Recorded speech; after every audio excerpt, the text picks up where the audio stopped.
Yeah. I'm assuming you probably talk to a lot of people that are new to meditation. Yes. So, for people that are new to meditation and think that they approach it as a way to find an answer, because the answers aren't out there with all the distractions that you talk about. Yeah. How do you get somebody who's a new meditator to understand that it actually isn't about finding the answers, this whole concept that you talked about, being okay with not knowing?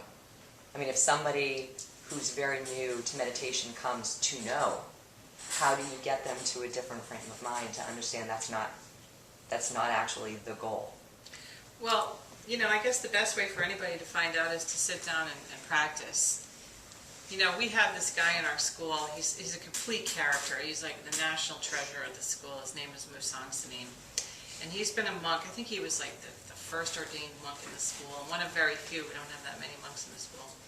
And, he went to Harvard, and he went to Yale, and he's extremely smart. He speaks like 7 languages, and, all this stuff. And he's a wild character. So he went to Harvard, and he went to Yale, and he got all these degrees, and he still was completely messed up. So he cut his hair and became a monk and started following Sant Sanim around. So Sant Sanim was like, Sant Sanim, only don't know, don't check. And he would be like, yes, sir. And it helped him.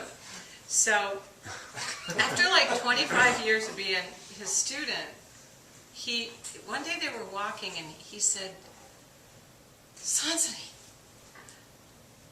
please, I just want to understand your teaching.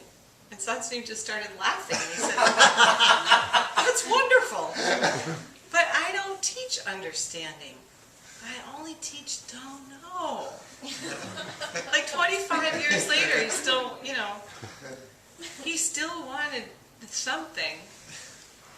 So it's kind of the trial and error and trial and error. I think we get to see, I think when we sit down, one of the things that we benefit from, like when you're caught up in your own storyline, your agenda, like whatever little event you're invested in, of course you're the good guy and the other person's the bad guy, always.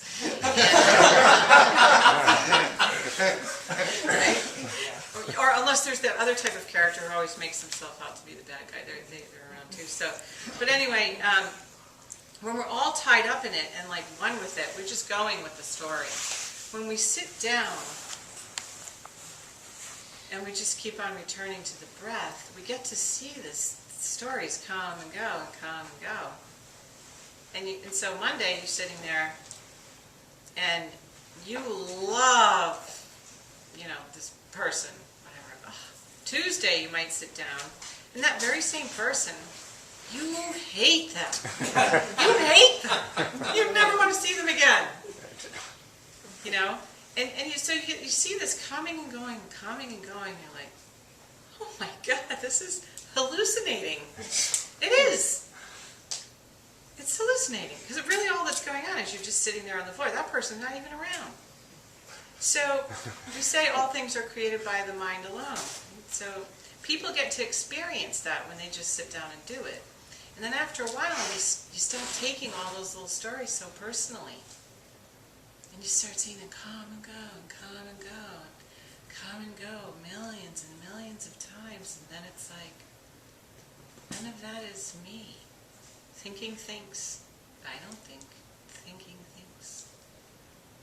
And I think that's how we all learn over a long period of time to stop wanting something. I think that we always are going to want something. It's our nature. Our human nature. It's just how we're built. Whether what we want is to become enlightened or free or happy or thinner or richer or smarter or whatever it is, we all want that stuff. But the more we practice, then we can see this desire, I want it. It's a thought. It's like this little comic strip bubble. And it just comes up. Oh, I really like that. I want that. Whatever the thing is. Whether it's clarity or whether it's just something really shallow like a new car, whatever it is. And then instead of grabbing onto it and going with it, we just see it come and go. Like a cloud that goes by.